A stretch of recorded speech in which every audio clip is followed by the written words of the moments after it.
প্রথম জিনিস হচ্ছে যে কি প্রতিপন্ন করার চেষ্টা করা হচ্ছে, কি বোঝানোর চেষ্টা করা হচ্ছে, বেদান্তে কি শেখানোর চেষ্টা করা হচ্ছে, বা বেদ ঠিক কোন সত্যটাকে প্রকাশ করার চেষ্টা করছে।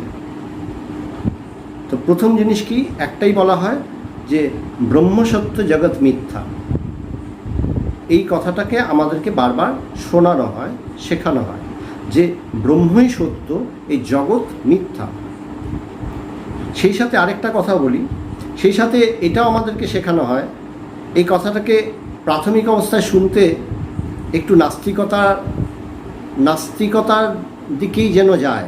এটা যেন আস্তিক্য বুদ্ধি বলতে কি বোঝায়, যে আমি এক ঈশ্বরকে মানি, সাধারণভাবে আমরা এইভাবে বুঝি।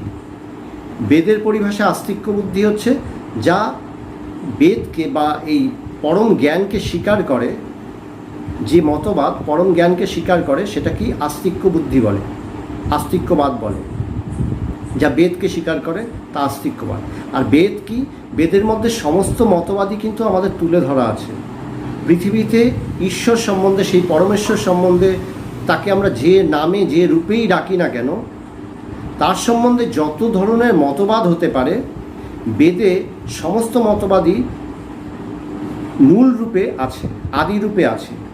বেদে সমস্ত ধারণা, সমস্ত মতবাদকে নিয়ে আলোচনা করা হয়েছে। তাই যত প্রকারের আস্তিক্যবাদ হতে পারে সেই সমস্ত কিছুই কিন্তু বেদে আছে। তো এই আস্তিক্যবাদের বেদের আমরা যেভাবে আলোচনা করি সেটা মূলত হচ্ছে অদ্বৈত বেদান্ত। অদ্বৈত বেদান্ততে কি বলা হচ্ছে, মানে যেমন শিক্ষার নানান ধাপ আছে।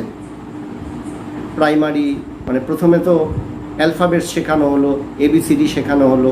ধাপে ধাপে আস্তে আস্তে যত আমার শিক্ষাটা বাড়তে থাকে, আমি আরেকটু বেশি বেশি শিখতে শুরু করি।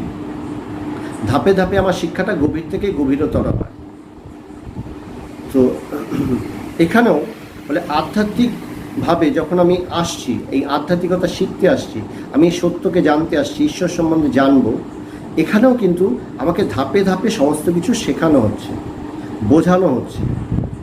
ধাপে ধাপে আমি শিখব, জানব। তাই একটা কথা বলা হয় যেন দ্বৈতবাদ দিয়ে শুরু। প্রথমে দ্বৈতবাদ কেন বলছেন, আমি নিজেকে দেহ বলেই বোধ করি, তাই আমার মধ্যে দ্বৈতবাদ। বলছেন ঈশ্বর বলে আমি এই দেহ, আমি দেহরূপ, আমি আমার সমস্ত কামনা বাসনাগুলো, আমার মনের সমস্ত কামনা বাসনাগুলো পূরণ করার চেষ্টা করি। আমি দেখি আমার ক্ষমতা সীমিত, আমার এই সীমিত ক্ষমতায় এই জগতের মধ্যে সব কিছু আমি করতে পারি না। তখন প্রত্যেকেই স্বীকার করে যে আমার কাছে একটা যদি দৈবী শক্তি থাকতো, একটা এক্সট্রা পাওয়ার থাকতো, সেই এক্সট্রা পাওয়ারটা কি, তখনই ঈশ্বর চিন্তা। ঈশ্বর বলছেন তিনি সমস্ত কিছু পূরণ করেন। আমার যা কিছু চাহিদা, আমাকে পূর্ণ কে করবে? বলে আমার চাহিদা প্রচুর, আমি চাহিদা প্রচুর, তার কারণ আমি অপূর্ণ। যতকাল পর্যন্ত আমি পূর্ণ না হচ্ছি, আমার চাহিদা থাকবেই। তো আমার চাহিদা পূরণ কে করবে? যে পূর্ণস্বরূপ ঈশ্বর, তিনি আমার সমস্ত চাহিদা পূরণ করতে পারেন। তাই ঈশ্বরকে আমি পুজো করি, ঈশ্বরের কাছে আমি শক্তি প্রার্থনা করি, এবং তাকে আমি বলি যে তুমি সমস্ত কিছু বুঝিয়ে দাও, সমস্ত কিছু করে দাও, আমি যা পূরণ করতে পারছি না তা পূরণ করিয়ে দাও। এইভাবে দ্বৈতবাদ শুরু হয়। আস্তে আস্তে আমার ধারণাটা পাল্টাতে থাকে, গভীর থেকে গভীরতর হতে থাকে। যেমন যেমন আমার ধারণা পাল্টায়, গভীর থেকে গভীরতর হয়, তেমনি করে আমার আধ্যাত্মিক যে বোধ, এই আধ্যাত্মিক বোধ পাল্টাতে থাকে। এই আধ্যাত্মিক বোধ বলতে কি বোঝায়? আমি নিজের সম্বন্ধে ধারণা, সেই সত্য সম্বন্ধে, সেই পরম সত্য যাকে আমি ঈশ্বর বলি, বা বেদের পরিভাষায় যাকে ব্রহ্ম বা আত্মা বলা হচ্ছে, সে ব্রহ্ম বা আত্মা বা ঈশ্বর সম্বন্ধে আমার ধারণা ধীরে ধীরে আরও গভীর থেকে গভীরতর হয়, আরও আমি এগিয়ে যেতে থাকি। এইভাবেই আস্তে আস্তে চিন্তাধারার ক্রমবিকাশ ঘটতে থাকে। ভগবানের গুরু স্বামী পবিত্রানন্দজি বলছেন আধ্যাত্মিকতা কি? বলছেন চিন্তাধারার ক্রমবিকাশ। আমি গভীরভাবে ভাবতে পারি না, আমাকে বেদান্ত আমাকে ভাবতে শেখাচ্ছে, গভীরভাবে ভাবতে শেখাচ্ছে। যেমন বললাম যে প্রথম শিক্ষাটা কি দিচ্ছে, পরম শিক্ষা হচ্ছেন ব্রহ্মসত্য জগৎ মিথ্যা। ব্রহ্মই সত্য, এই জগৎ যা আমি দেখছি, এই পঞ্চ ইন্দ্রিয়ের সাহায্যে, আমার চোখের সাহায্যে আমি এই জগৎকে দেখছি, কানের সাহায্যে জগতের সমস্ত আওয়াজ শুনছি, ঘ্রাণ নিচ্ছি, আমার ত্বক দিয়ে বা আমি সমস্ত শীত উষ্ণ নানান কিছু স্পর্শ করতে পারছি, স্পর্শ দ্বারাও আমি জগৎকে জানছি। তারপরে কি, তারপরে স্বাদ নিতে পারি। এই পঞ্চ ইন্দ্রিয় দিয়ে আমি জগৎকে পাঁচভাবে অনুভব করি, রূপ রস গন্ধ শব্দ স্পর্শ, এই বলে আমি অনুভব করি। এবং এই জগতের সত্যতা সম্বন্ধে আমার বুদ্ধি বা আমার ধারণাকে আমি পূর্ণতা দেওয়ার চেষ্টা করি। যেমন যেমন এই ধারণাটা আমার হতে থাকে, এই রূপ রস শব্দ গন্ধ স্পর্শ আমাকে আরও উজ্জীবিত করে এই জগৎকে আরও ভালোভাবে আস্বাদ করার জন্য। জগৎকে আমি আরও ভালোভাবে আস্বাদ যখন করতে যাই, তখনই আমার মধ্যে আরও চাহিদা তৈরি হয়। আমার চাহিদাগুলো যত যত বাড়তে থাকে, তখন আমি আমার মধ্যে একটা শক্তির অভাব অনুভব করি, যে আমি তো সব পারি না, জগতে সব কিছু করতে পারি না। তখনই আমার মধ্যে ঈশ্বরের খোঁজ দেখা দেয়, আরও গভীর চিন্তা হয় যে আমি নিজেকে আরও বড় কী করে করব। একটা বাচ্চা ছেলে, ধরো একটা বাড়িতে দুই ভাই বা ভাই বোন, একজন ছোট একজন বড়। বড়টা অনেক কিছু করতে পারে, মা বলে ঠিক আছে তুই বড় হয়েছিস চলে যা। ছোটো ভাই কমপ্লেন করে যে দাদাকে তুমি ছেড়ে দাও সবসময়, আমাকে তুমি ছাড়ো না কোথাও। দাদা তো চলে যাচ্ছে এখানে ওখানে, বন্ধুদের সাথে ঘুরতে চলে যাচ্ছে, কোথায় আমাকে তো তুমি বন্ধুদের সাথে ঘুরতে দাও না। ছোটো ভাইয়ের কমপ্লেন কেন? সেও বড় হতে চায়, সেও কিছু করতে চায়। তো আমাদের প্রত্যেকটা মুহূর্তে একটা থাকে যে আমি আরও জগৎকে উপভোগ করব। কোথা থেকে আসছে? আরও জগৎকে উপভোগ করব। সমস্ত কিছুই কিন্তু একটা জায়গা থেকে আসছে, যে আমার মধ্যে আমি অপূর্ণতা দেখতে পাচ্ছি। যত যত আমি আমার মধ্যে অপূর্ণতা দেখতে পাচ্ছি, ততই আমি নিজেকে পূর্ণ করার প্রয়াস করে চলেছি। পূর্ণ করার প্রয়াসের জন্যই আমার মধ্যে আরও আরও চাহিদা, জগৎ সম্বন্ধে আরও আরও জানবার চাহিদা, আরও জগৎকে উপভোগ করার চাহিদা। বলে এ কি দোষের? বলে না, এ তো দোষের না। বলেন এই যে আরও আরও তুমি চাইছো জগৎ উপভোগ করবে, আরও অনেক কিছু করবে, এটা কি? বলে এটা দোষের না। দোষেরটা তখন যখন ঠিক কেন চাইছো এটাকে তুমি অনুভব করবে না, তখন তুমি কি মোহগ্রস্ত। বলে একটা নেশাগ্রস্ত, একটা লোক মদ খেয়েছে, নেশা করেছে, সে নেশা করে সে কি বলছে, সে কি কাজ করছে, সে সম্বন্ধে তার কিন্তু ঠিকভাবে ধারণা থাকে না। সে রাস্তা দিয়ে বাড়ি ফিরছে, রাস্তা দিয়ে বাড়ি ফেরার সময় রাস্তায় যে গর্ত আছে, রাস্তায় হয়তো বৃষ্টির কোথাও জল জমেছে, সে অত খেয়ালও করতে পারে না। কাদা টাদা মেখে মদ খেয়ে টলতে টলতে সে বাড়ি পৌঁছে গেল। আমরা কি বলি? এ অপ্রকৃষ্ট, এ স্বাভাবিক নয়, নর্মাল নয়।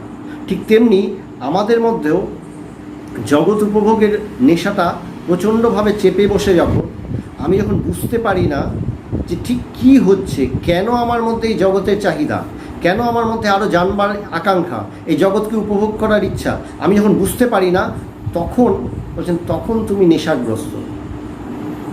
তাই এখানে বেদ আমাদেরকে শেখাচ্ছে, বেদান্ত আমাদেরকে শেখাচ্ছে যে তুমি এটা বোঝো, কেন তুমি জানতে চাও, কেন তোমার মধ্যে জগৎ ভোগের এত আকাঙ্ক্ষা। আসল কথা কি? জগৎ ভোগের আকাঙ্ক্ষা না, তোমার মধ্যে যে অপূর্ণতার অনুভব, সেই অপূর্ণতার অনুভবটাকে তুমি পূর্ণরূপ দান করতে চাও। তুমি সবসময় পূর্ণকেই আস্বাদ করতে চাও। বাস্তবিক তুমি পূর্ণ স্বরূপ। এই জগৎ যা কিছু দেখছো, যে ব্রহ্মসত্য জগৎ মিথ্যা বলা হচ্ছে, কি বলছেন? এই জগৎকে যে দেখছো, এই জগৎকে আমি সবসময় অপূর্ণ রূপেই দেখি। কোনো অবস্থাতেই এই জগৎকে আমি পূর্ণরূপে দেখি না। জগতের সমস্ত কিছুই আমি যখন দেখি, খণ্ডিত আকারেই দেখি, অখণ্ড রূপে দেখি না। যখন খণ্ডিত আকারে দেখব, তখন আমার মধ্যে অপূর্ণতা স্বাভাবিক। ধরো তোমাকে একটা সন্দেশ দেওয়া হলো, সন্দেশটা ভেঙে টুকরোটা দেওয়া হলো, সন্দেশটা তুমি খেলে, টেস্ট পেলে, সন্দেশেরই টেস্ট পেয়েছো, তৃপ্তি হবে না, আমাকে সন্দেশের ভাঙা টুকরো দেওয়া হয়েছে, আমাকে পূর্ণ সন্দেশটা দেওয়া হয়নি। পূর্ণ সন্দেশটা দিলে তুমি তৃপ্ত। পূর্ণ সন্দেশটা কি? শুধু পার্থক্যটা কি? একই তো, শুধু হয়তো আকারে সামান্য বড় হতো, আর ওটাকেই যদি আমি, ওই টুকরোটাকেই যদি আমি পূর্ণতার রূপ দিয়ে দিতাম, গোল করে দিতাম বা একটা ছাঁচে ফেলে দিতাম, তুমি ওই ছোট্ট টুকরোটাই তখন পরম তৃপ্তির সাথে তুমি খেয়ে বলতে আমি পূর্ণ সন্দেশ পেয়েছি। বলছেন যখনই আমাকে কোনো কিছুই খণ্ডিত কারে দেওয়া হয়, ছোট করে দেওয়া হয়, তখনই আমার মধ্যে একটা অভাববোধ জাগে। বলে একটা মজার জিনিস দেখো, তোমার মধ্যে সবসময় এই যে নানান কিছুর অভাববোধ জাগছে, নানান কিছু হচ্ছে, দোষটা কোথায়? দোষ কিছু নয়, দোষ কিছু নয়। আসল জিনিস হচ্ছে তুমি পূর্ণস্বরূপ, পূর্ণতাকেই তুমি বিশ্বাস করো, পূর্ণতাকেই তুমি প্রত্যেক মুহূর্তে আস্বাদ করতে চাও। আমি পূর্ণতাকে আস্বাদ করতে গিয়ে আমি যা পাই, আমার এই পঞ্চেন্দ্রিয় দিয়ে আমি যখনই জগৎকে উপভোগ করতে চাই, ধরতে চাই, জানতে চাই, বুঝতে চাই, তখন কি হচ্ছে? আমি জগৎকে খণ্ডিত আকারে দেখি।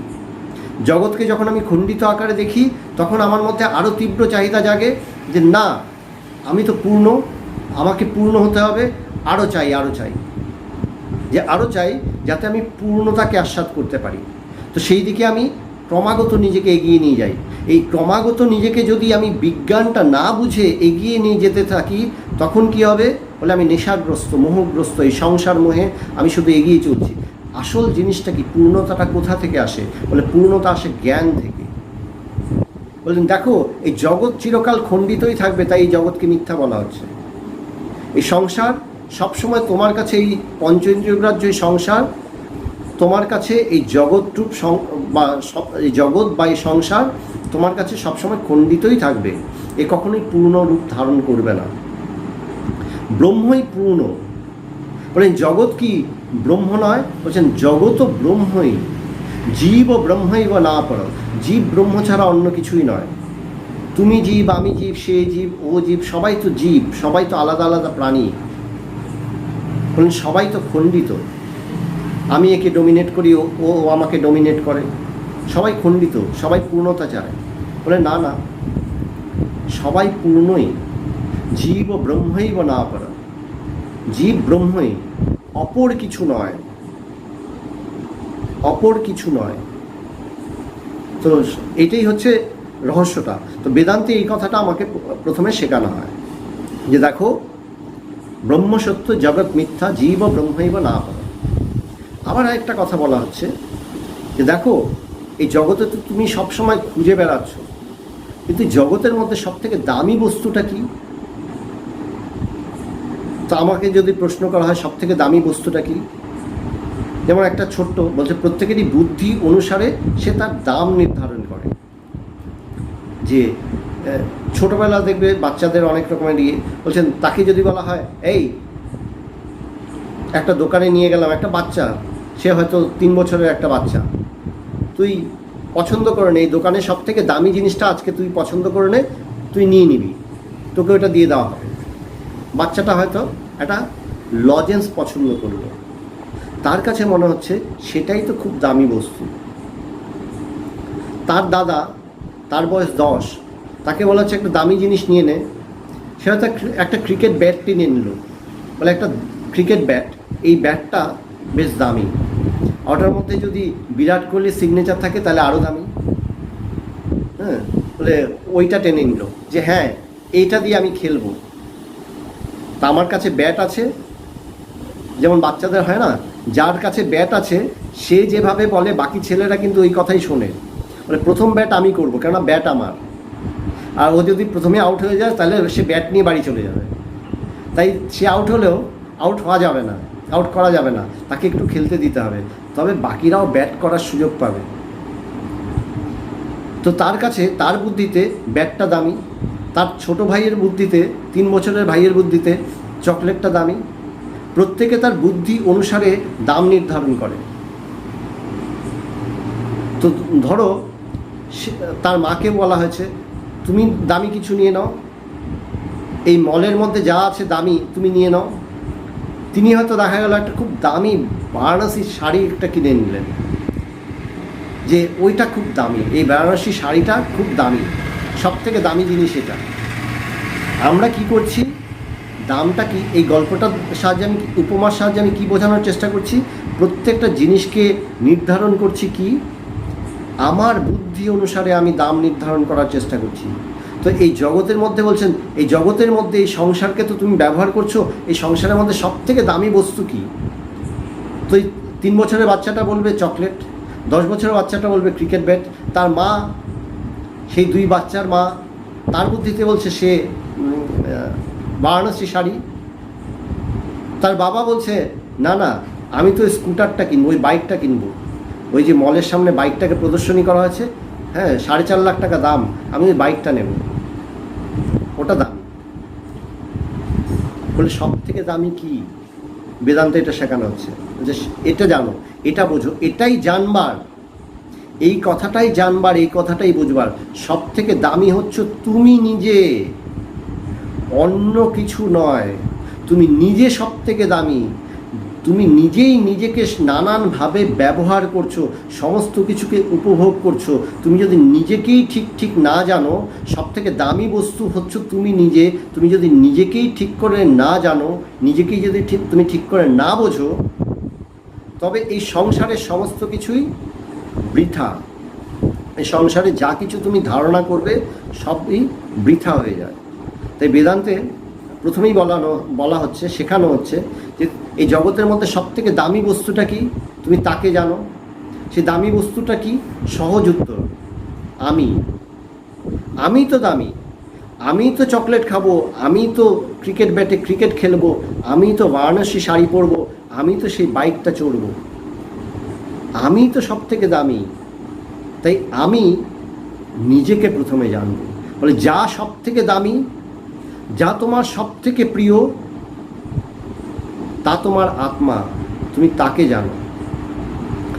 যা তোমার সব থেকে প্রিয়, যা তুমি নিজে হয়েও তুমি তাকে জানো না, বলে এর থেকে বড় হতভাগা আর কে আছে? বলে তাই তো, আমি তো নিজেকে জানি না, আমি তো জানি না যে আমি আত্মা, আমি তো জানি না যে আমি পূর্ণ স্বভাব।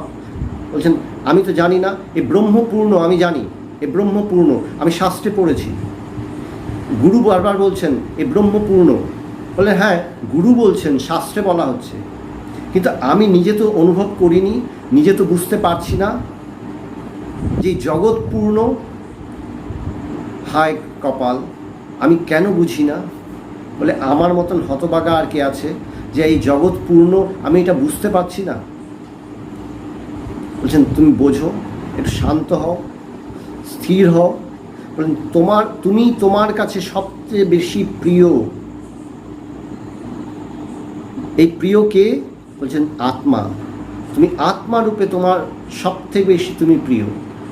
বলেন আমি আমার এই দেহকে সযত্নে রক্ষা করতে চাই, তার কারণ আত্মা, আমি এই দেহকেই কখনো কখনো আমার ভ্রান্তিবশত আত্মা বলে ধারণ করি। এই দেহটাকেই আমি করি। আত্মা কি? যাকে আমি বলে সম্বোধন করি। কোন জিনিসটার মধ্যে আমি?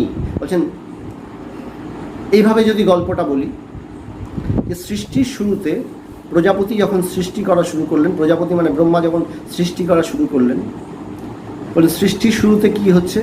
বলে তিনি সমস্ত কিছু সৃষ্টি করে অন্তর্যামী রূপে তিনি সমস্ত কিছুর মধ্যে প্রবিষ্ট হলেন। বলেন দেহের মধ্যে আত্মা প্রবিষ্ট হলো এবং দেহকেই সে আমি বলছে।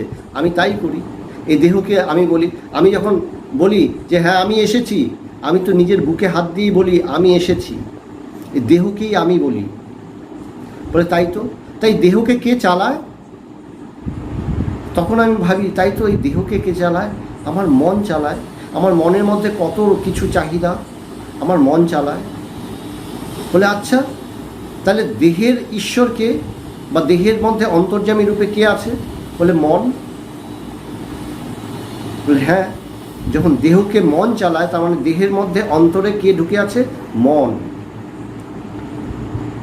তো বলে মনের কি কোনো অন্তর্যামী আছে? বলে হ্যাঁ, মনকে কে চালনা করে? বলে এত কিছু চাহিদা মনের মধ্যে, প্রত্যেক মুহূর্তে কত চাহিদা, কত আশা, কত কত আকাঙ্ক্ষা, কে চালনা করে? বলে বুদ্ধি।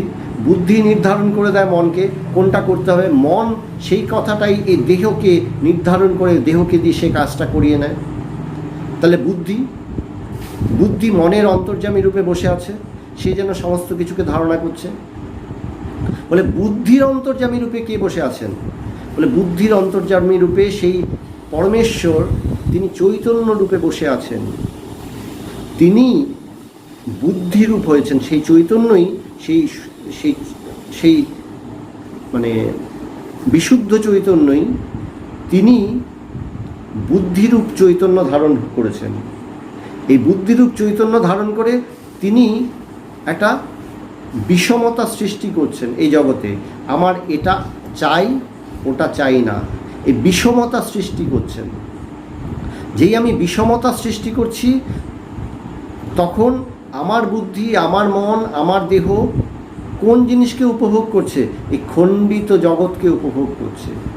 এই খণ্ডিত জগৎটা উপভোগ করতে গিয়ে কী হচ্ছে? বলে আমি নিজেকে কখনোই কোনো অবস্থাতেই তৃপ্ত করতে পারছি না, আমি তৃপ্তি লাভ করতে পারছি না। যা কিছু করি সমস্ত কিছু শেষে বলি এখনও আরও অনেক কিছু করা বাকি আছে। এই জগতের মধ্যে একজন মানুষ, সে যখন তার কেরিয়ার শুরু করে, জীবন শুরু করে, তোমাদের তো অনেকে ছাত্র আছো, কিছুদিন পরে তোমরা কেরিয়ার শুরু করবে। বলে কেরিয়ার যখন শুরু করে, তার স্বপ্ন থাকে আমি ভালো রোজগার করব। সে ব্যবসাদারি হো আর চাকরি করো বা ডাক্তারি হো, যাই হোক, বলে আমি ভালো রোজগার করব। ভালো রোজগার করে কি করবে? পরিবার করে কি করবে? বলে বাড়ি, গাড়ি, অনেক টাকা পয়সা, সুন্দর জীবন, শান্তির জীবন, পরিতৃপ্তির জীবন। বলে পরিতৃপ্তি তুমি কিসে লাভ করবে? তোমার বুদ্ধি তো এই জগৎকে খণ্ডিত করে দেখাচ্ছে, এই ব্রহ্মকে খণ্ডিত করে এই জগৎ রূপে দেখাচ্ছে। তুমি পরিতৃপ্ত হবে কি করে? বলে তুমি কোনোদিনই কোনো কিছু করে পরিতৃপ্ত হবে না। বলে তুমি বৃদ্ধদের দিকে তাকিয়ে দেখো, যারা জীবন সায়ান্নে উপস্থিত, শেষ জীবন উপস্থিত, তারা কি বলবে? জীবনে অনেক কিছু করলাম, সবই করলাম, কিন্তু তাও আমি বলছি এখনও অনেক কিছু বাকি আছে। বলে অনেক কিছু বাকি আছে। কেন বাকি আছে? তার কারণ তুমি তো তোমাকেই ধরনি, তুমি তো নিজেকেই জানোনি। সব থেকে দামি, সব থেকে মহার্ঘ যে বস্তু আমি, সে আমিকেই আমি জানিনি। তাই আমাকে আমিকে সর্বাগ্রে জানতে হবে। বলেন এই আমিকেই তো আমি নানানভাবে ব্যবহার করছি। এই আমি ডাক্তার হচ্ছি, ইঞ্জিনিয়ার হচ্ছি, মা হচ্ছি, বাবা হচ্ছি, বন্ধু হচ্ছি, ভাই হচ্ছি, সন্তান হচ্ছি, নানান কিছু হচ্ছি, আমিই তো হচ্ছি। এই আমিকেই জানতে হবে। এই আমি এই জগতে নানা রূপে প্রকাশিত। সেখানে বশিষ্ঠদেব রামচন্দ্রকে বলছেন যে রাজা রাম, তুমি রামচন্দ্র রাজা হতে চাইছে না। বলছেন এই সংসার, এটা মোটেও ভালো জায়গা নয়, আমি এই সংসার ছেড়ে চলে যেতে চাই, বনে চলে যেতে চাই। তখন বশিষ্ঠদেব বলছেন কেন বনে যাবে? তুমি তো সেই পূর্ণ ব্রহ্ম রাম। একই কথা আমাদের সবার জন্যই।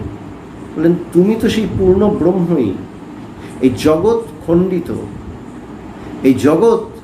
এই খণ্ডিত জগতের মাঝখানে তুমি সংসার দেখো আর বনে গিয়ে তুমি বন দেখো, দুটোই তো সমান। সেটাও তো একটা অংশই মাত্র। তুমি তৃপ্তি কি কোথাও লাভ করবে? যদি তুমি নিজেকে ত্যাগ করো তবে তুমি তৃপ্তি লাভ করবে না। সাধারণ কথা, আমরা একটা গ্রুপ ফটো তুললাম, সবাই মিলে একটা গ্রুপ ফটো তুললাম, তার মধ্যে যদি আমি না থাকি বা আমাকে যদি স্পষ্ট দেখা না যায়, বা ওই সময় হয়তো দেখা গেল আমার চোখটা বন্ধ হয়ে গেছে, সেই ফটোটাকে কিন্তু আমি সরিয়ে দেবো। না, এটা মোটেও ভালো নয়, এই ছবিটা মোটেও ভালো নয়। কেন আমার কাছে ভালো নয়? তার কারণ ওই সময় আমার চোখটা বন্ধ ছিল, ওই সময় আমার মুখটা সরে গেছিলো, বা আমাকে ভালো করে দেখা যায়নি। যেখানে আমার আমির যথাযথ প্রকাশ নেই, সেই জায়গা আমার কাছে, সেই জায়গাটার থেকে আমি সরে আসি। সত্যটা কি? আমি সব সময় নিজেকে প্রকাশিত করতে চাই। আত্মা প্রকাশিত হতে চান। বলেন, আত্মা প্রকাশিত হতে চান কোথায়? এই খণ্ডিত জগতে?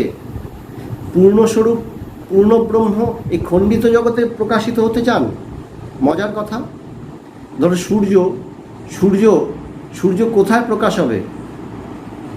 সূর্য পৃথিবীর থেকে বহু গুণে বড়, বহু গুণে বড়। সূর্য যদি এখন পৃথিবীর মাঝখানে প্রকাশ হয় তাহলে কি হবে?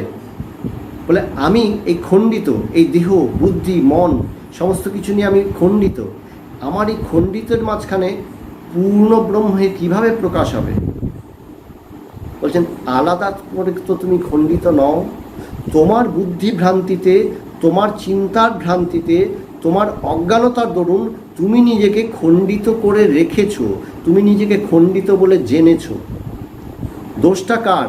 দোষ তোমার নিজের, দোষ তোমার নিজের। তুমি নিজেকে বারবার ভাবছো যে আমি ছোট, আমি খণ্ডিত। বলে এই দোষটা, এই ভ্রান্তিটাকে তোমাকেই দূর করতে হবে। তোমাকেই ভ্রান্তি দূর করে তোমাকেই স্থির হতে হবে। তোমাকেই জানতে হবে যে সমস্ত কিছু পারে তুমি। তুমি এই জগৎকে খণ্ডিত রূপে দেখছো। তুমি এই জগৎকে, বৈষ্ণদেব রামচন্দ্র বলছেন, তুমি এই জগৎকে দুঃখময় বলে দেখছো। বাস্তবিক দুঃখটা কোথায়? যখন আমি খণ্ডিত দেখব। যেমন আমি প্রথমেই এক্সাম্পল দিলাম, একটা সন্দেশের টুকরো আমাকে ভেঙে ছোট করে দেওয়া হলো। যে সন্দেশের টুকরোটা ভেঙে ছোট করে দেওয়া হলো, ওই সন্দেশটা খেলাম, একই টেস্ট পেলাম। সন্দেশের টেস্টটা তো চেঞ্জ হয়নি, একই টেস্ট পেলাম। ভেতরে তৃপ্ত হবে না, তৃপ্তি আসবে না। কেন? কেন আমাকে ভাঙা সন্দেশ দেওয়া হয়েছে। আমাকে যদি গোটা সন্দেশ দেওয়া হতো সে তো একই টেস্ট পেতাম, কিন্তু আমি তৃপ্ত হতাম। এই জগৎকে, এই সংসারকে যখন তুমি খণ্ডিত রূপে দেখবে, তুমি তৃপ্ত হবে না। খণ্ডিত রূপে দেখছো কেন? কারণ তুমি নিজেকেই প্রত্যেক মুহূর্তে খণ্ডিত করে চলছো। তোমার আমিকেই তুমি দেখো না, খণ্ডিত করে তুমি কত রকমভাবে প্রকাশ করে চলেছো। তুমি মা হচ্ছ, তুমি বাবা হচ্ছ, তুমি স্ত্রী হচ্ছ, তুমি স্বামী হচ্ছ, তুমি সন্তান হচ্ছ, তুমি চাকুরিজীবী, তুমি ব্যবসাদার, তুমি রাজা, তুমি প্রজা, তুমি নানান কিছু হয়েছো। তুমি নিজের চেতনাকেই, নিজের আমিকেই, নিজের আত্মাকেই তুমি খণ্ডিত করে বহুভাবে প্রকাশিত করে চলেছ। বলে এই যে তুমি নানাভাবে প্রকাশিত করে চলেছ, এই জন্যই তুমি তৃপ্তি লাভ করবে না। বলে এই সংসারটা কি? বলে যেভাবে আমি আয়নার সামনে দাঁড়াবো, আমি যেভাবে আয়নার সামনে গিয়ে দাঁড়াবো সেভাবেই তো আমি নিজেকে দেখতে পাবো। তো আমি যদি নিজেকে খণ্ডিত করে বহু অংশে বিভাজিত করি, এই সংসার কি আমার কাছে তৃপ্তির বিষয় হবে? কখনোই হতে পারে না। আমি যতক্ষণ পর্যন্ত সেই অখণ্ড আত্মাকে, অখণ্ড আমিকে না জানছি, আমার স্বরূপকে না জানছি, আত্মা রূপে না জানছি, আমি সেই পরম আত্মা রূপে না জানছি, না বোধ করতে পারছি, ততকাল পর্যন্ত আমি কিছুতেই পরিতৃপ্তি লাভ করতে পারবো না। ততকাল পর্যন্ত কিন্তু আমাকে শুধু কষ্টই পেতে হবে, আমাকে শুধু অতৃপ্তই থাকতে হবে। তাই দুজনের দুটো কথা। একজন মানুষ সারাটা জীবন পরিশ্রম করলেন, ব্যবসা করে হোক, চাকরি করে হোক, পরিশ্রম করলেন, বহু কিছু রোজগার করলেন, বহু কিছু করলেন। ধরো একজন রাজাই, সে রাজার কাছে প্রচুর ক্ষমতা, সে সারাটা জীবন ধরে পরিশ্রম করে সবার জন্য সব কিছু করলো, নিজের জন্য প্রচুর কিছু করলো, বাড়ি বানালো, মন্দির বানালো, বিরাট বিরাট প্রাসাদ বানালো, অনেক কিছু করলো। বৃদ্ধ বয়সে জীবন সায়ান্নে এসে সে বলবে আরও অনেক কিছু হয়তো করার ছিল, আমি এখনো তৃপ্ত নই। কিন্তু একজন ব্রহ্মজ্ঞানী তিনি শুরুতেই বলছেন, তিনি জ্ঞান লাভ করেছেন, তিনি জেনেছেন আমি সেই অখণ্ড সত্তা, আমি সেই আত্মা, তাই তিনি সর্বত্রই পরিতৃপ্ত। এটা ছোট্ট গল্প। সুখদেব, বশিষ্ঠদেবের ছেলে সুখদেব, সুখদেবের ব্রহ্মজ্ঞান হয়েছে কিনা বা তার ব্রহ্মজ্ঞানের গভীরতা কি বোঝার জন্য বাবা ব্যাসদেব সুখদেবকে পাঠালেন রাজা জনকের কাছে। এটা একটা বিখ্যাত গল্প। সুখদেব গেছেন রাজা জনকের কাছে। জনক জানতেন সুখদেব আসছেন, ব্যাসদেবের পুত্র। তো তিনি যখন এসছেন, সুখদেব যখন এসছেন, সেই জনকের রাজ্যের যে দুর্গ, সে দুর্গের বাইরে যখন এসেছেন, সে দুর্গের পাহারাদার তাকে গেটের বাইরে দাঁড় করিয়েছে। বলে, কে তুমি? বলে, আমি সুখদেব, ব্যাসপুত্র সুখদেব, রাজা জনকের সাথে দেখা করব। বলে, ঠিক আছে, তুমি অপেক্ষা করো এই দ্বারে। রাজা জনককে খবর পাঠাচ্ছি, তিনি ডেকে পাঠালে তুমি যাবে ভেতরে। তো সুখদেব সেই দ্বারে বসে থাকলেন, দুর্গের সেই দ্বারে বসে থাকলেন। তিনি দেখছেন লোকজন আসছে, দুর্গের ভেতরে যাচ্ছে, ব্যবসা বাণিজ্য করছে, আবার দুর্গের থেকে বেরিয়ে যাচ্ছে। তাকে অবহেলার সাথে বসিয়ে রাখা আছে, তাকে কেউ পাত্তাও দিচ্ছে না। তিনি আপন মনে সেখানে বসে আছেন।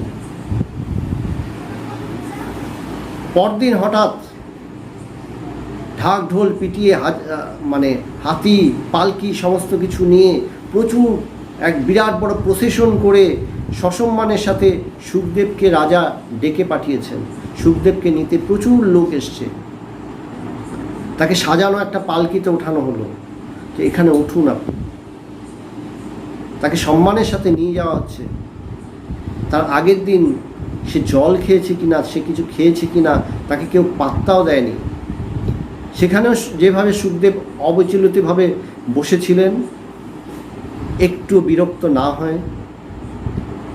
যেদিন দ্বিতীয় দিন তাকে যখন হইচই করে প্রচণ্ড সসম্মানের সাথে নিয়ে যাচ্ছে, সেখানেও তিনি একইভাবে অবিচলিত।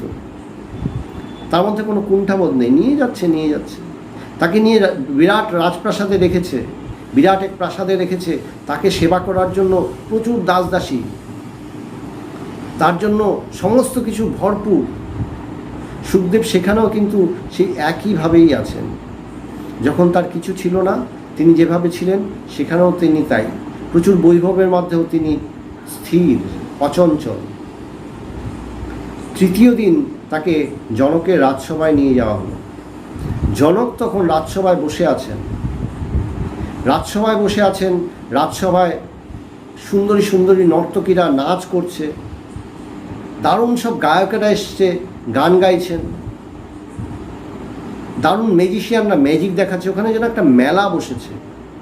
সমস্ত নামি গুণী সব মানুষেরা নানান কিছু করছেন। আর জনকের রাজসভা সে তো অপূর্ব, যেদিকে তাকানো যায় সেদিক থেকে চোখ ফেরানো যায় না। সেই জায়গাটা খুব সুন্দর, দারুণ দারুণ দারুণ। একটা পিলারের দিকে তাকালে মনে হয় এই পিলারটা এত সুন্দর, তার কারুকার্য এত সুন্দর। সুখদেবকে সেখানে নিয়ে যাওয়া হয়েছে। সুখদেব গেছেন, জনককে বললেন, আমি ব্যাসপুত্র সুখদেব, বাবা আমাকে আপনার কাছে পাঠিয়েছেন। জনক বললেন, ঠিক আছে, বুঝলাম তুমি সুখদেব, তোমাকে একটা কাজ করতে দিচ্ছি, তুমি এই কাজটা করো দেখি। তাকে একটা বাটি দিলেন, দুধে ভরা বাটি। সেই বাটিটা একদম টইটুম্বু, দুধ একেবারে বাটির পরিপূর্ণ। বললেন, এই বাটিটা ধরো। বাটিটা ধরে তুমি সমস্ত রাজসভা প্রদক্ষিণ করে আসো আমার কাছে, দেখবে যেন দুধ পড়ে না যায়। সুখদেব সমস্ত রাজসভা পরিক্রমা করে আসলেন। কোথাও সুন্দরী নর্তকীরা নাচছে। তো যখন আমরা কোনো কিছু সুন্দর দেখি, যখন কোনো কিছু ভালো দেখি, সেদিকে নজর যায়। কোথাও আবার রাজসভাতেই কোথাও আবার কেউ কাউকে চাবুক মারছে, কেউ কাউকে শাস্তি দিচ্ছে, সেটাও তিনি দেখছেন। তিনি সর্বত্রই সমস্ত সুন্দর অসুন্দর সমস্তই তিনি দেখছেন। সমস্ত কিছু দেখতে দেখতে সব কিছু তিনি ফিরে এসছেন। তিনি যখন ফিরে আসলেন, তার দুধ এক ফোঁটাও পড়েনি। বাস্তবিক কি তিনি কিছু দেখেছেন? সমস্ত কিছু হচ্ছিল, এই ঘটনা অঘটন ঘটন, নানান ঘটনা ঘটছে, নানান কিছু হচ্ছে, তিনি কোনো কিছুই দেখেননি। তিনি শুধু পরিক্রমা করে চলে এসছেন। তাই বলছে যে এই যে গল্পটা, তখন জনক বলছেন, তুমি যথার্থ ব্রহ্মজ্ঞানী। বলার অর্থ কি? তুমি শুধু নিজেকেই দেখো, আমি শুধু নিজেকেই, আমাকেই আস্বাদ করি, আমি অন্য কোনো কিছুই আস্বাদ করি না, বাস্তবিক আমি অন্য কোনো কিছু আস্বাদ করি না।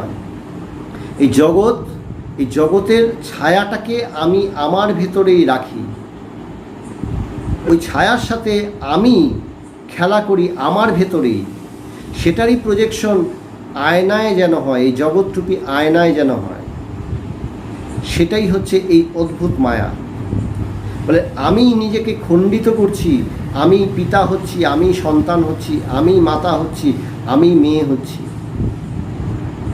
আমি নিজেকে, নিজের আত্মাকে বা আমি কি খণ্ডিত করছি।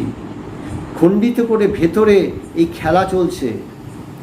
মা মেয়ের উপরে অভিমান করছে, মেয়ে মায়ের উপরে অভিমান করছে, দুজনে মিলে ঝগড়া করছে, দুজনে মিলে বাবার কাছে যাচ্ছে, বাবা আবার চিৎকার করছে। বলে সবাই মিলে একটা জগা খিচুড়ি খেলা চলছে। কোথায় হচ্ছে জগা খিচুড়ি খেলা? আমার ভেতরেই হচ্ছে, বাইরে কোথাও হচ্ছে না। আমি আয়নার সামনে দাঁড়িয়ে নিজেকে দেখি, আমি খণ্ডিত বোধ, আমি নিজেকে খণ্ডিত করে এই জগৎ রূপ ধারণ করে আমি নিজে অপূর্ণতা বলছি। আমি বলছি জগৎ পূর্ণ নয়, এই জগতের মধ্যে শুধু দুঃখ, কষ্ট, জ্বালা, যন্ত্রণা। তো বৈশিষ্ট্যদেব বলছেন, দেখো এই জগতের মধ্যে অভাব কিছু নেই, জগৎ চিরপূর্ণ, জগৎ চঞ্চল নয়।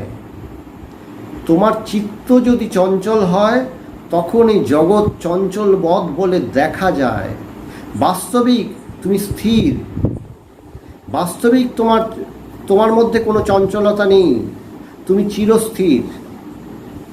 বাস্তবিক কোথাও কিছু ঘটেনি, ভালো মন্দ দুটোই তোমার দৃষ্টির বিভ্রম। ভালো কিছু হয়নি, মন্দও কিছু হয়নি। কোনো কিছু কি হচ্ছে? বাস্তবিক হচ্ছে এটাই, যদি তুমি নিজেকে খণ্ডিত করো তবে অনেক কিছু হচ্ছে। তুমি যদি নিজেকে অখণ্ড রাখো তখন কোথাও কিছু হচ্ছে না। তুমি নিজের শান্তিকে খণ্ডিত করছো, তুমি কিছু হতে চাইছো, তুমি কর্তা হতে চাইছো, তুমি কর্ম হতে চাইছো। বলেন আমি কর্তা যেই হব তখনই কর্ম করব। কর্ম বলে আমি এই জগতের মাঝে আমার কত কাজ আছে, কত কর্ম আছে। বলে তুমি কর্তা, তাই তোমার মধ্যে কর্মবোধ আছে। তুমি যদি অকর্তা, অখণ্ড হও, তোমার মধ্যে অভাব নেই, তবে তুমি অকর্তা, তোমার মধ্যে কর্মও নেই, কর্মের কোনো প্রতিফলন নেই, তোমার মধ্যে সুখ দুঃখ দুটোর কোনোটাই নেই, এক অখণ্ড শান্তিই তো বিরাজ করছে। তো বৈশিষ্ট্যদেব রামচন্দ্রকে বলছেন, তুমি সেই অখণ্ড শান্তি স্বরূপ, তুমি নিজেকে এভাবে বোধ করার চেষ্টা করো, এভাবে বোধ করো, এভাবে বোধ করো, এভাবে ভাবো। বোধ করার ইয়েটা কি, বিষয়টা কি, কীভাবে বোধ করব? বলেন আমি প্রত্যেক মুহূর্তে নিজেকে খণ্ডিত করছি এবং সেটাকেই আমি সত্য বলে ধারণা করছি যে দেখো আমি তো আমি স্টুডেন্ট, আমি টিচার, আমি স্টুডেন্ট হয়ে আমাকে পড়াশোনা করতে হবে, আমার পড়াশোনাটা ঠিক হচ্ছে না, মার্কসটা কম পাচ্ছি, আমি কষ্ট পাচ্ছি, মার্কস ভালো পেলাম, আনন্দ পেলাম। আমি শিক্ষক, আমি স্টুডেন্ট, আমি পিতা, আমি সন্তান। বারবার শুনতে থাকো, বারবার যত আমি শুনতে থাকবো এই কথাগুলো, শুনতে দেখা যাবে আমার যে খণ্ডিতবোধ চেতনা, এই অজ্ঞানতা, এটা আস্তে আস্তে মুছে যাবে। যেমন আমরা কি করি, ইরেজার নিয়ে ওই লেখাগুলো, নানান লেখাগুলোকে মিটিয়ে ফেলি। হিজিবিজি কাগজের মধ্যে নানান কিছু লেখা হয়েছে, ইরেজার দিয়ে আস্তে আস্তে ঘষে রাফ করে ঘষে সেই লেখাগুলো মিটিয়ে দিই। প্রথমে যখন ঘষি তখন কি হয়, ধীরে ধীরে হালকা হতে থাকে। ঠিক তেমনি বেদান্ত ক্রমাগত শুনতে থাকো, তুমি শুনতে থাকো বেদান্ত শুনতে দেখবে তোমার এই খণ্ডিতবোধ চেতনা, যা তোমাকে দুঃখ দেয়, কষ্ট দেয়, যা তোমাকে স্থির থাকতে দেয় না, যা তোমাকে প্রত্যেক মুহূর্তে প্রতিপন্ন করে তোমার ক্ষমতা সীমিত, তুমি পারো না, তোমার মধ্যে অনেক অভাব আছে, বলে এই সমস্ত হিজিবিজি আঁকা ইরেজার দিয়ে যেন আমি মুছে দিচ্ছি। এই ইরেজারটা কি? বলে বেদান্ত বাক্যে হচ্ছে এই ইরেজার আস্তে আস্তে কী করছে, আমার মধ্যে অজ্ঞানতা মুছে দিচ্ছে। তাই বশিষ্ঠদেব রামচন্দ্রকে 36,000 শ্লোক দিয়ে, নানান উপমা দিয়ে, নানান গল্প শুনিয়ে শুনিয়ে আস্তে আস্তে বোঝাচ্ছেন যে দেখো, তুমি সেই শান্ত স্বরূপ, তুমি সেই স্থির স্বরূপ, তুমি নিজেকে এক রূপ বলেই জানো। তুমি নানান অবস্থার ভেতর দিয়ে যাও, তুমি জাগ্রত, স্বপ্ন, সুষুপ্তি নানান অবস্থার ভেতর দিয়ে যাও, তুমি নানান অবস্থার ভেতর দিয়ে নানা কিছু অনুভব করো।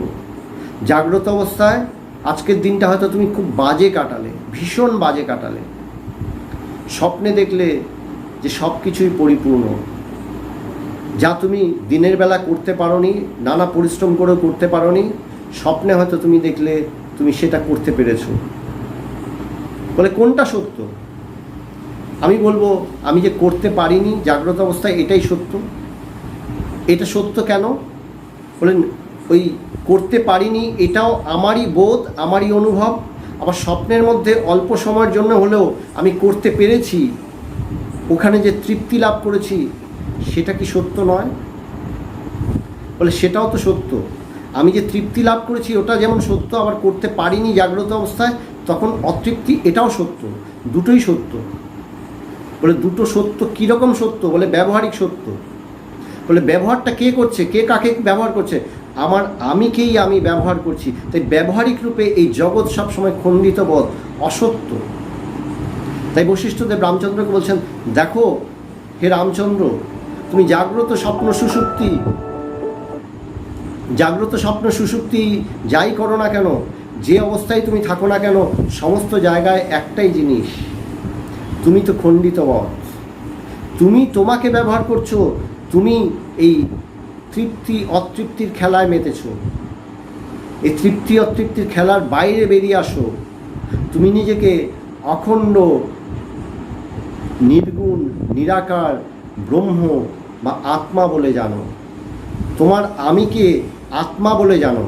অহম ব্রহ্মাস্মি, এই উপনিষদের এই মহাবাক্য উপনিষদ শোনাচ্ছেন। আমি সেই ব্রহ্ম, আমি সেই পরব্রহ্ম, অহম ব্রহ্মাস্মি। বলছেন এটাই তুমি জানো, এটাই মূল কথা। এই বোধ তুমি করো, এই বোধ করলে তুমি দেখবে তোমার কাছে সংসার কি আর অরণ্যই বা কি। তুমি বহু মানুষের কাছে যাচ্ছ আর তুমি একা বসে আছো, দুই তো সমান, দুই সমান। বলেন উপায়টা কি? বলে বারবার বেদান্ত শ্রবণ। বেদান্ত শ্রবণ করতে করতে কি হয়, যেমন বললাম, ইরেজার দিয়ে আস্তে আস্তে দাগগুলো মুছে দেওয়া, হিজিবিজি দাগ কাটা আছে সেটাকে মুছে দেওয়া। বলে ঠিক তেমনি বেদান্ত শুনতে শুনতে আমার মনের মধ্যে যে এত কাল ধরে, জন্ম জন্মান্তর ধরে আমি যে অজ্ঞানকে পুষেছি, লালন পালন করেছি, বড় করেছি, এই অজ্ঞানগুলো মুছে যায়। তখন আমি নিজের ভেতরে পরিতৃপ্তি লাভ করি, এক অখণ্ড পরিতৃপ্তি আমি লাভ করি। সেই শক্তি আমি দেখি আমার মধ্যে সেই সমস্ত শক্তি বিরাজ করছে। আমি তো সেই সর্বশক্তিমান। তাই স্বামী বিবেকানন্দ বলছেন, I am the commander of the universe. ওই জ্ঞানে দাঁড়িয়ে ওখানে দাঁড়িয়ে তার মধ্যে এইভাবে স্ফুরণ হচ্ছে, বোধের স্ফুরণ হচ্ছে। এই স্ফুরণটাই তো আসল, এই স্ফুরণটাই তো তোমাকে করতে হবে। এটাই আমাদের কাম্য। তো এই আমাদের আজকে